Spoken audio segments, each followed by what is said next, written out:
Hello बच्चों, तो आज हम वेलकम टू माय चैनल। आज हम शुरू करेंगे चैप्टर 3। ठीक है, चैप्टर 3 करने वाले हैं। 2 चैप्टर कंप्लीट कर लिए हमने, सॉल्यूशन, इलेक्ट्रोकेमिस्ट्री दोनों कंप्लीट कर लिए हैं। ठीक है, आज करेंगे केमिकल काइनेटिक्स शुरू। ठीक है, केमिकल काइनेटिक्स सबसे पहले बच्चों ये जानते हैं केमिकल काइनेटिक्स होता क्या है, इसमें हम क्या पढ़ने वाले हैं इस चैप्टर में। ठीक है, आपने देखा होगा रिएक्शन की फीजिबिलिटी, रिएक्शन स्पॉन्टेनियस है या नहीं है, उस रिएक्शन की फीजिबिलिटी हम पढ़ते हैं थर्मोडायनेमिक्स में। ठीक है, और the extent to which the reaction takes place, कितने एक्सटेंट तक रिएक्शन हो रही है, वो हम पढ़ते हैं इक्विलिब्रियम में। राइट, अब रिएक्शन किस रेट से हो रही है, कितनी स्पीड से हो रही है, वो जो रेट ऑफ रिएक्शन है वो हम पढ़ते हैं केमिकल काइनेटिक्स में। तो बच्चों आज हम क्या पढ़ने वाले हैं केमिकल काइनेटिक्स में, रेट ऑफ द रिएक्शन। एक तो रेट ऑफ रिएक्शन के बारे में पढ़ेंगे और the factors affecting the rate of reaction, कौन कौन से फैक्टर रेट ऑफ रिएक्शन को अफेक्ट करते हैं। ठीक है, ये सारा इस चैप्टर में हम पढ़ेंगे। राइट, ठीक, सबसे पहले शुरू करते हैं rate of reaction. Rate of reaction बच्चों होता क्या है, देखो रेट ऑफ रिएक्शन सबसे पहले देखो इसमें लिखा हुआ है definition, the branch of chemistry which deals with the study of reaction rates and there mechanism is called chemical kinetics. ये तो हो गया जो अभी मैंने आपको बताया कि केमिकल काइनेटिक्स में हम क्या पढ़ने वाले हैं। ठीक, अब आ जाता है rate of reaction. Rate of reaction की बात करने से पहले बच्चों मैं आपको कुछ एग्जाम्पल दे रही हूँ। नेचर में कुछ रिएक्शंस ऐसे होते हैं जो बहुत फास्ट होते हैं। ठीक है, एकदम से हमें प्रोडक्ट मिलता है, एकदम से रिएक्शन होती है। जैसे फॉर एग्जांपल अगर मान लीजिए सिल्वर नाइट्रेट है, एक एग्जांपल ले लेते हैं हम। सिल्वर नाइट्रेट में अगर आपने NaCl मिला दिया, AgNO3 में NaCl मिला दिया, तो क्या होगा, इंस्टेंट आपको मिलेगा सिल्वर क्लोराइड का वाइट प्रेसिपिटेट। आपको क्या मिल जाएगा, एकदम से AgCl का प्रेसिपिटेट आपको ये मिल जाएगा, ये वाइट PPT मिलेगा यहाँ पर। ठीक है, वाइट प्रेसिपिटेट मिल गया हमें और साथ में NaNO3 बन गया। ठीक, तो ये जो प्रेसिपिटेट बना बच्चों, इससे हमें पता चल गया, जैसे ही प्रोडक्ट मिला तो क्या पता चल गया कि रिएक्शन हो गई है ना। तो रिएक्शन बहुत फास्ट होती है क्योंकि हमें तुरंत ही प्रोडक्ट मिल गया। ठीक, लेकिन कुछ तो हम कहते हैं कि ये रिएक्शन बहुत फास्ट है। अब कुछ रिएक्शन नेचर में ऐसे होते हैं जो बहुत स्लो होते हैं, बहुत स्लो होते हैं, जैसे कि रस्टिंग ऑफ आयरन है। रस्टिंग ऑफ आयरन एक केमिकल रिएक्शन है, लेकिन हमें पता है रस्टिंग ऑफ आयरन, इलेक्ट्रो में मैंने आपको मैकेनिज्म भी पढ़ाया रस्टिंग ऑफ आयरन का, कि आयरन को अगर हम एटमॉस्फेयर में एक्सपोज कर दें एयर और मॉइस्चर की प्रेजेंस में, तो उसके ऊपर आयरन ऑक्साइड की लेयर बनके डिपॉजिट हो जाती है, जिसे हम रस्ट कहते हैं। ठीक, अब मान लीजिए मैं रस्टिंग ऑफ आयरन कराना चाहती हूँ। अब मैं आयरन का एक पीस लीजिए, आप बाहर रख दीजिए एटमॉस्फेयर में, तो क्या होगा, आप सोचिए मैं 1 घंटे बाद जाकर देखूं और उस पर रस्ट लग जाए, तो क्या ऐसा होगा? 1 घंटे बाद, 2 घंटे बाद आप देखोगे तो क्या उस पर रस्टिंग हो जाएगी? नहीं होगी, इट विल टेक टाइम। ठीक है, उसको आपको 10 दिन, 15 दिन, महीना भर आपको बाहर छोड़ना पड़ेगा। तो ये जो रिएक्शन है, रिएक्शन तो होगी, रिएक्शन तो होगी, लेकिन रिएक्शन बहुत स्लो होती है। अब कैसे पता चल रहा है कि रिएक्शन स्लो है, कैसे बता रहे हैं हम कि रस्टिंग ऑफ आयरन का जो प्रोसेस है वो स्लो है? वो हमें ऐसे पता चल रहा है कि जो रस्ट है वो हमें बनती हुई नहीं दिख रही है, प्रोडक्ट का फॉर्मेशन नहीं हो रहा है, उससे हमें विद रिस्पेक्ट टू टाइम, है ना, प्रोडक्ट का जो फॉर्मेशन है वो नहीं हुआ है इन अ पर्टिकुलर टाइम इंटरवल, तो उससे हमें पता चल रहा है कि रिएक्शन बहुत स्लो है। प्रोडक्ट की कंसंट्रेशन देखकर हम पता लगा रहे हैं कि रिएक्शन फास्ट है या रिएक्शन स्लो है। इसमें हमें प्रोडक्ट की कंसंट्रेशन एकदम से मिल गई तो हमें पता चल गया कि ये जो रिएक्शन है, ये रिएक्शन कैसा है, ये रिएक्शन फास्ट रिएक्शन है। ठीक है, ये रिएक्शन फास्ट रिएक्शन है। और रस्टिंग ऑफ आयरन अगर हम ले रहे हैं, रस्टिंग ऑफ आयरन, तो ये कैसा प्रोसेस है बच्चों, ये स्लो प्रोसेस है, it is very slow, slow भी नहीं, it is very slow process. ठीक है, ये बहुत स्लो होता है प्रोसेस। तो दोनों ही, कुछ रिएक्शन अच्छा मॉडरेट रेट से भी होते हैं। मॉडरेट का मतलब हो गया कि ना तो बहुत फास्ट हो रहा है ना बहुत स्लो हो रहा है, मॉडरेट रेट से हो रहा है। ठीक है, जैसे कि अगर हम स्टार्च का हाइड्रोलिसिस कर दें, हाइड्रोलिसिस ऑफ स्टार्च, ठीक है, ये एक मॉडरेट रेट से होता है। ये कैसे होता है, मॉडरेट रेट से। मॉडरेट रेट मतलब प्रोडक्ट एकदम से भी नहीं बनता है और बहुत लंबे टाइम में भी नहीं बनेगा, मॉडरेट रेट में बन जाएगा, तो ये मॉडरेट रेट से होता है। तो किसी भी रिएक्शन को बच्चों फास्ट है या स्लो है या मॉडरेट रेट से हो रहा है, वो हम बता क्या रहे, क्या देख कर रहे हैं, हम ये देख रहे हैं कि या तो रिएक्टेंट की कंसंट्रेशन एकदम से कंज्यूम हो गई, रिएक्टेंट एकदम से ख़त्म हो गया और प्रोडक्ट की कंसंट्रेशन एकदम से बन गई। तो हम ये कह सकते हैं इन यूनिट टाइम, टाइम इंटरवल मतलब पर यूनिट टाइम हम देखेंगे, टाइम के रेस्पेक्ट में इसे हम देखेंगे। तो हम ये कह सकते हैं कि रेट ऑफ द रिएक्शन को हम कैसे डिफाइन कर सकते हैं? Rate of the reaction can be defined as change in concentration of किसकी? Change in concentration of reactant या प्रोडक्ट। ठीक है, किसकी कंसंट्रेशन में हम चेंज देख रहे हैं? हम रिएक्टेंट की कंसंट्रेशन में चेंज देख रहे हैं या हम प्रोडक्ट की कंसंट्रेशन में चेंज देख रहे हैं। तो हम ये कह सकते हैं कि rate of the reaction is defined as the change in concentration of reactant और प्रोडक्ट इन यूनिट टाइम। ठीक है, इस तरह से हम रेट को डिफाइन कर सकते हैं। तो रेट की डेफिनेशन लिख लेते हैं हम लोग। रेट ऑफ रिएक्शन क्या हो जाएगा बच्चों? Rate of reaction change in concentration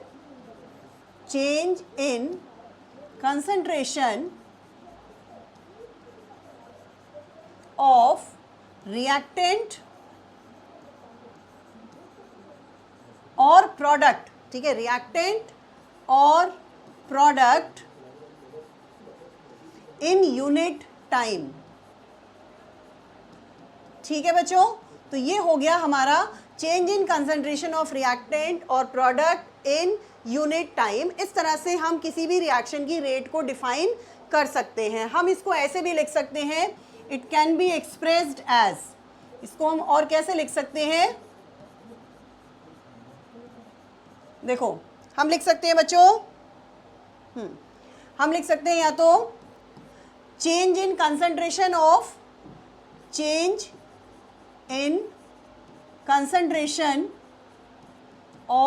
reactant. R से मैं रिएक्टेंट को डिनोट कर रही हूं। Change in concentration of reactant in unit time. ठीक है, दो चीजों से हम बता रहे हैं, या हम सेकंड बता रहे हैं change in concentration of product in unit time, या इन टाइम टेकन भी आप ले सकते हो, टाइम से डिवाइड किया जाएगा इन यूनिट टाइम। ठीक है बच्चों। अच्छा, सपोज हमारे पास एक रिएक्शन ले लेते हैं। सपोज एक रिएक्शन है हमारे पास, रिएक्टेंट से प्रोडक्ट बन रहा है। ठीक है, R is the reactant, P is the product. Reactant से हम प्रोडक्ट बना रहे हैं। ठीक है, if suppose if R1 and P1 initial concentration ले ली हमने एट टाइम T1 पर रिएक्टेंट की और प्रोडक्ट की। R1 and P1 are the concentrations of reactant and product. ठीक है, प्रोडक्ट और रिएक्टेंट की कंसंट्रेशन हमने मान ली है एट टाइम T1 पर हमने मान लिया है कि टाइम T1 पर दोनों की जो कंसंट्रेशन है हमारे पास वो रिएक्टेंट की R1 है और प्रोडक्ट की P1 है। और ऐसे ही हम at time T2 and R2 and P2 are the concentrations of reactant and product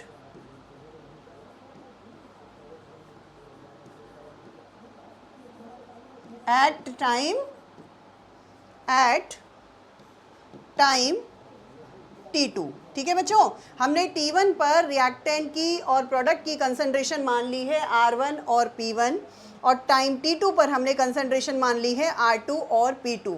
अब अगर हम इसको जल्दी से नोट कर लीजिए या स्क्रीनशॉट ले लीजिए। अब अगर हमें चेंज इन कंसंट्रेशन, चेंज कैसे निकालोगे आप? रिएक्टेंट की कंसंट्रेशन में या प्रोडक्ट की कंसंट्रेशन में डिफरेंस लेकर निकालोगे। ठीक है बच्चों, एक और बात ध्यान रखना बच्चों, ये जो चेंज हम देख रहे हैं, change in concentration of reactant जो हम लिख रहे हैं, रिएक्टेंट की कंसंट्रेशन तो डिक्रीज होगी, चेंज में क्या चेंज आएगा? इसकी जो कंसंट्रेशन है वो क्या होगी? डिक्रीज होगी। ठीक है, क्योंकि रिएक्टेंट कंज्यूम होता है, और प्रोडक्ट की जो कंसंट्रेशन है उसमें क्या चेंज आएगा? ये इंक्रीज होगी, क्योंकि ये फॉर्मेशन होगा इसका, तो इसमें डिक्रीज आएगा और इसमें प्रोडक्ट में इंक्रीज आएगा। ठीक है, अब हम रेट लिखेंगे, रेट ऑफ रिएक्शन। अगर हम रेट लिखें तो हम ऐसे लिख सकते हैं बच्चों, change in concentration of reactant को हम चेंज को हम डेल्टा से डिनोट कर रहे हैं, चेंज को हम डेल्टा से डिनोट कर रहे हैं अपॉन डेल्टा टी, या इसको हम ऐसे भी लिख सकते हैं। अच्छा, एक और बात याद रखनी है बच्चों, जब हम इन टर्म्स ऑफ रिएक्टेंट लिखेंगे, जब हम in terms of reactant concentration लिखेंगे तो हमें यहाँ पे माइनस साइन लगाना है। माइनस क्यों लगाना है? क्योंकि जब आप R2 माइनस R1 करेंगे, जब आप R2 माइनस R1 करेंगे, ठीक है, और डिवाइड में करेंगे T2 minus T1, delta T कैसे निकालोगे? T2 माइनस T1, और डेल्टा R कैसे निकालोगे? R2 minus R1। आपने R1 और R2 देखा, हमने लिया हुआ है। यहाँ पर माइनस हम इसलिए लगा रहे हैं बच्चों, ये माइनस क्योंकि R2 की वैल्यू कम होगी, रिएक्टेंट की जो कंसंट्रेशन है वो घट रही है, रिएक्टेंट की कंसंट्रेशन कम हो रही है, तो R2 की जो वैल्यू होगी वो कम होगी, है ना, कम होगी। आप जब R2 में से R1 माइनस करोगे तो ये आंसर माइनस में आ जाएगा, नेगेटिव आ जाएगा, और रेट कभी भी नेगेटिव नहीं होता। रेट हमेशा, स्पीड किसी भी चीज़ की माइनस में नहीं होती है, पॉजिटिव होती है। तो उसको पॉजिटिव बनाने के लिए हमने यहाँ एक माइनस लगा दिया है। तो ये केवल साइन कन्वेंशन के लिए लगाया गया है और इसका कोई मीनिंग नहीं है। तो ये वाला माइनस जो इनका डिफरेंस से आएगा नेगेटिव, और ये माइनस मिलके जो रेट आ जाएगा वो पॉजिटिव आ जाएगा। तो इसलिए जब भी कभी आप rate of the reaction in terms of reactant लिखेंगे तो हमेशा माइनस लगा के लिखेंगे। और प्रोडक्ट की कंसंट्रेशन से दिखा रहे हैं, अगर आप change in concentration of product से आप रेट लिख रहे हैं तब आप पॉजिटिव लिखेंगे, ठीक है। तो या तो आप इसे ऐसे लिख सकते हैं रेट को, या फिर आप इसको रेट को लिख सकते हैं, रेट को हम ऐसे भी लिख सकते हैं, प्लस पॉजिटिव लेंगे अगर प्रोडक्ट की कंसंट्रेशन में चेंज दिखा रहे हैं तो change in concentration of product upon delta T, या फिर plus P2 minus P1 upon delta T2 minus T1 लिख दीजिए, या डेल्टा T लिख दीजिए, ठीक है बच्चों। ये जो स्क्वायर ब्रैकेट मैंने लगाया है, स्क्वायर ब्रैकेट, ये जो स्क्वायर ब्रैकेट है ये क्या रिप्रेजेंट करता है? Square bracket represents molar concentration, ये मोलर कंसंट्रेशन को बता रहा है,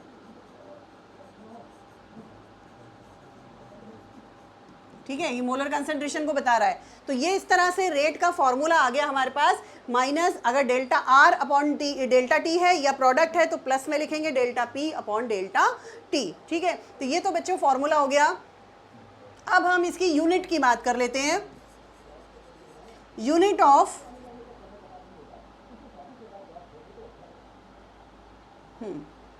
यूनिट ऑफ रेट, रेट की अगर आपको यूनिट निकालनी है तो आप कैसे निकालोगे? रेट इज इक्वल टू क्या है बच्चों? रेट इज इक्वल टू है हमारे पास, रेट है हमारे पास चेंज इन कंसंट्रेशन, किसी की भी हो सकता है, इन ऑफ रिएक्टेंट या प्रोडक्ट, चेंज इन कंसंट्रेशन, ठीक है, ऑफ रिएक्टेंट और product upon time taken, upon time taken, यही फॉर्मूला है, ठीक है। अब चेंज इन कंसंट्रेशन मतलब यहाँ पे कंसंट्रेशन की यूनिट आएगी, कंसंट्रेशन की यूनिट क्या होती है? मोल पर लीटर, यानी कि मोल लीटर इनवर्स, और नीचे आ सकती है टाइम। इसमें बच्चों जब हम रेट ऑफ रिएक्शन की बात करते हैं तो टाइम की यूनिट आप कोई भी ले सकते हो, सेकंड भी आ सकता है, कोई फिक्स यूनिट नहीं है, मिनट भी ले सकते हो, सेकंड भी ले सकते हो, आवर्स भी ले सकते हो, जो भी क्वेश्चन में गिवन है वो आपको रखनी है वैल्यू। अभी मैं आपको सेकंड ले रही हूँ, बट ज़रूरी नहीं है कि आप सेकंड लें, यहाँ पे मिनट भी हो सकता है, यहाँ पे आवर्स भी हो सकता है। तो अगर हम सेकंड लेते हैं तो ये यूनिट आ जाती है हमारे पास mole litre inverse second inverse, ठीक है। So this is the unit of rate, ये रेट के लिए यूनिट निकल के आ गई है, ठीक है बच्चों, समझ में आ गया होगा आपको। स्क्रीनशॉट ले लीजिए, इसका नोट कर लीजिए अपनी कॉपी में। रेट का फॉर्मूला हमने पढ़ लिया, यूनिट ऑफ रेट रेट पढ़ लिया हमने। अब हम आगे पढ़ते हैं कुछ एग्जाम्पल्स इसके देखेंगे।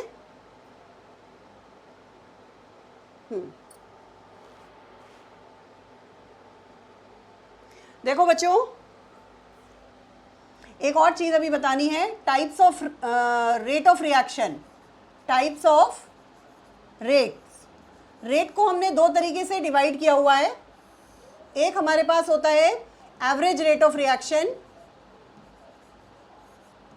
एवरेज रेट ऑफ रिएक्शन, और दूसरा होता है इंस्टेंटेनियस रेट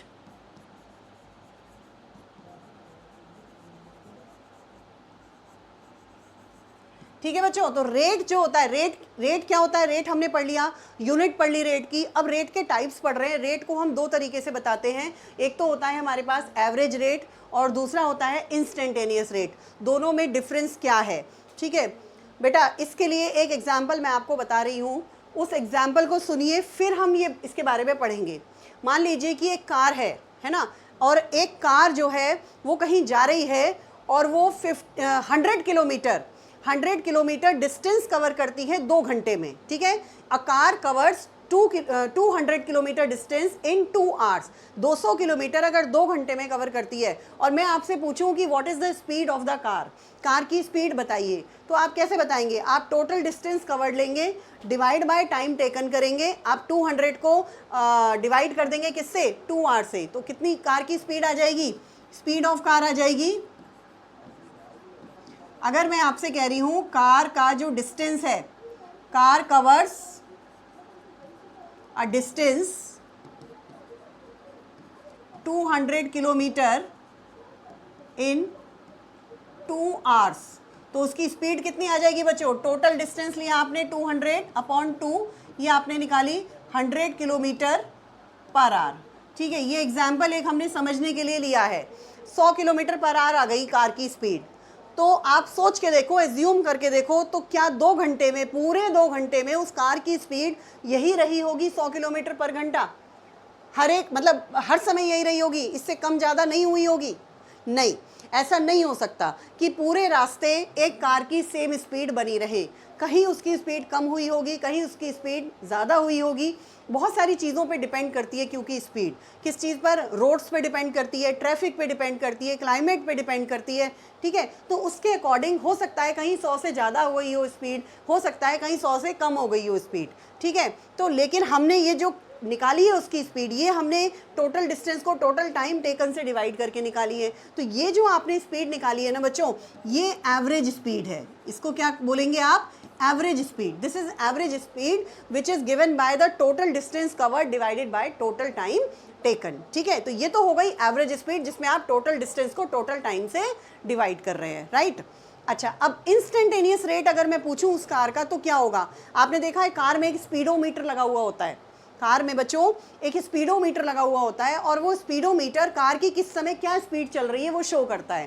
तो एक पर्टिकुलर इंस्टेंट ऑफ टाइम पर स्पीडोमीटर जो स्पीड शो कर रहा है कार की, speedometer particular instant of time, her time पर जो स्पीड बता रहा है वो स्पीडोमीटर, वो आपकी इंस्टेंटेनियस स्पीड है कार की, ठीक है। तो इंस्टेंटेनियस स्पीड हम कह सकते हैं कि at a particular instant of time जो स्पीड हमने बताई, ठीक है, when delta T tends to 0, मतलब टाइम इंटरवल 0 है, एक पर्टिकुलर टाइम टी पर देख रहे हैं हम, T2 - T1 पर नहीं देख रहे हैं, टी पर देख रहे हैं, ठीक है। डेल्टा टी टेंड्स टू 0, तब जो स्पीड है वो इंस्टेंटेनियस स्पीड होगी, ठीक है बच्चों। समझ में आ गया होगा एग्जाम्पल आप लोगों को। अब ऐसे ही यहाँ भी देखो, एवरेज रेट जो आप निकालेंगे, एवरेज रेट तो आपका निकलेगा, हाँ, एवरेज रेट हम निकालते हैं, एवरेज रेट तो बेटा ऐसे निकलेगा, टोटल चेंज इन कंसंट्रेशन, ठीक है, टोटल चेंज इन कंसंट्रेशन, ठीक है, चाहे रिएक्टेंट की लें आप, चाहे प्रोडक्ट की लें, पर total change in concentration upon total time taken.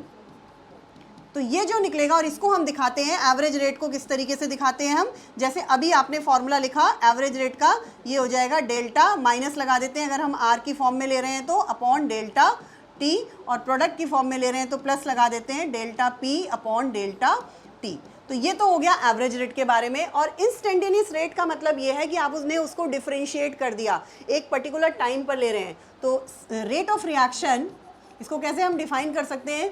Rate of reaction at a particular instant of time, ठीक है, इज कॉल्ड इंस्टेंटेनियस रेट, यानी कि डेल्टा टी टेंड्स टू 0, ठीक है बच्चों। तो ये हम कैसे लिखेंगे, ये हम बताएंगे। अगर हम इंस्टेंटेनियस रेट बता रहे हैं, इंस्टेंटेनियस, यहाँ लिख दिया मैंने सबस्क्रिप्ट में, तो ये आप लिखेंगे डिफरेंशिएटेड फॉर्म में लिखेंगे minus D R upon D T. अगर रिएक्टेंट की फॉर्म में लिख रहे हैं तो D R upon D T और माइनस लगाएंगे, और प्रोडक्ट की फॉर्म में लिख रहे हैं तो प्लस लगाएंगे D P upon D T. ठीक है, तो ये आपकी हो गई इंस्टेंटेनियस रेट। तो ये दो तरह का रेट ऑफ रिएक्शन हो गया बच्चों, एवरेज रेट और इंस्टेंटेनियस रेट। इसका स्क्रीनशॉट ले लीजिए या अपनी कॉपी में नोट कर लीजिए, दोनों में डिफरेंस आपको समझ में आ गया होगा कि एवरेज रेट हम किसे कहते हैं और इंस्टेंटेनियस रेट हम किसे कहते हैं। जो क्वेश्चन में आपको निकालने के लिए आएगा वो आपको एवरेज रेट आएगा। ठीक है, इससे रिलेटेड अभी हम एक क्वेश्चन करेंगे, पहले कुछ एग्जाम्पल्स कर लेते हैं कि कोई रिएक्शन अगर गिवन है और उसके लिए हमें रेट का फॉर्मूला लिखना है तो हम कैसे लिखेंगे। ठीक है, एग्जाम्पल्स देखिए बच्चों, एक एग्जाम्पल लेते हैं हम, N2 plus 3H2 gives 2NH3। ठीक है, ये एक एग्जाम्पल मैंने लिया है, इसमें रिएक्टेंट भी है, प्रोडक्ट भी है। अच्छा, किसी भी आप बच्चों change in concentration of reactant जब आप लिखते हैं, अगर आप रिएक्टेंट की फॉर्म में लिख रहे हैं, ठीक है, तो आप किसी भी एक रिएक्टेंट को लेकर लिख सकते हैं। ऐसे ही प्रोडक्ट में भी आप किसी भी एक प्रोडक्ट को लेकर change in concentration of product दिखाकर आप रेट का फॉर्मूला लिख सकते हैं। जैसे देखो इसमें दो रिएक्टेंट हैं तो हम नाइट्रोजन के साथ भी लिख सकते हैं, हम हाइड्रोजन के साथ भी लिख सकते हैं रेट ऑफ रिएक्शन। तो आप रेट ऐसे दिखाएंगे, rate is equal to minus, क्योंकि रिएक्टेंट है नाइट्रोजन तो माइनस लगाएंगे, delta N2 concentration of N2 upon delta T। ठीक है, या तो हमने मतलब any one of the reactant आप यूज कर सकते हैं, या आप लिख सकते हैं माइनस। अच्छा, अगर ये आगे कोफिशिएंट होता है कोई, जैसे यहाँ पर एक कोफिशिएंट है 3, तो कोफिशिएंट को आपको 1 अपॉन करके आगे लिखना है। जैसे यहाँ पर आप लिखेंगे 1/3, इस तरह से लिखना है क्योंकि 3 यहाँ पर कोफिशिएंट है। ठीक है, उसके बाद delta H2 upon delta T। तो ये तो हो गया रिएक्टेंट की फॉर्म में। हम प्रोडक्ट की फॉर्म में भी लिख सकते हैं। प्रोडक्ट की फॉर्म में अगर हम लिखते हैं, प्रोडक्ट की फॉर्म में लिख लेते हैं, रेट इज इक्वल टू हो जाएगा, प्रोडक्ट में आपको प्लस लगाना है, कोफिशिएंट 2 दिया हुआ है तो आप यहाँ पर लिखेंगे 1/2 डेल्टा NH3, जो भी कोफिशिएंट होगा उसे आप 1 अपॉन करके डिनोमिनेटर में लगाएंगे। ठीक है, delta NH3 upon delta T। तो ये आ गया आपने रेट का फॉर्मूला। आप इनमें से तीनों में से किसी भी तरह से लिख सकते हैं।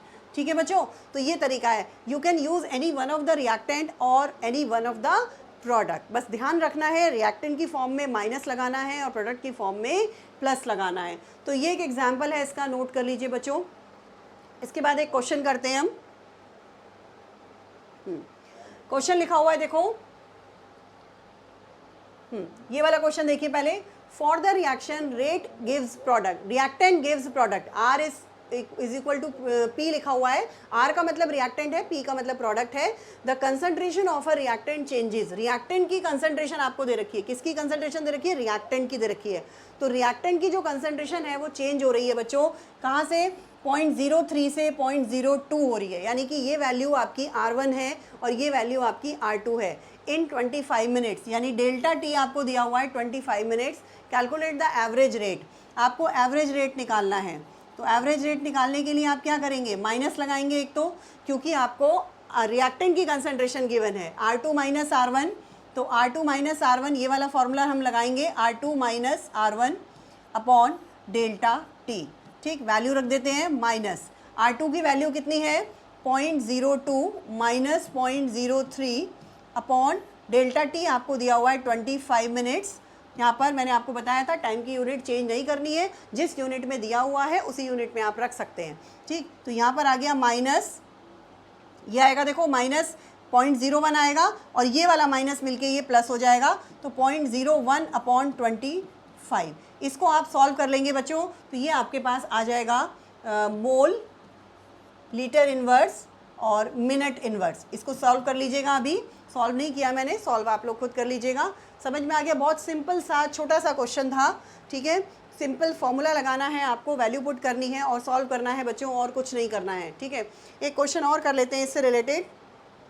इन a reaction 2A gives product, 2A हमारा रिएक्टेंट है और प्रोडक्ट बन रहा है। The concentration of A decreases, concentration of reactant की बात कर रहा है इसमें, फ्रॉम 0.5 से 0.4 हो जाती है, यानी ये R1 है, ये R2 है इन 10 मिनट्स। डेल्टा टी आपको 10 मिनट्स दिया हुआ है। तो यहाँ पर भी आप अगर एवरेज रेट निकालेंगे तो कैसे निकालेंगे, पहले आप फॉर्मूला लगाइए delta R2 minus R1 upon delta T, ठीक है। अब वैल्यू पुट करिए माइनस, ठीक। R2 की वैल्यू कितनी है बच्चों, R2 की वैल्यू है 0.4 और 0.5। अब आप इसमें देख रहे हो ना, माइनस में आंसर आएगा और ये माइनस मिलके हमारा जो रेट है वो पॉजिटिव हो जाएगा। अपॉन डेल्टा T हमें दिया हुआ है 10 मिनट्स, इसे आप सॉल्व कर लीजिए तो ये आ जाएगा आपके पास 0.1 अपॉन 10 यानी कि 0.01, ठीक है।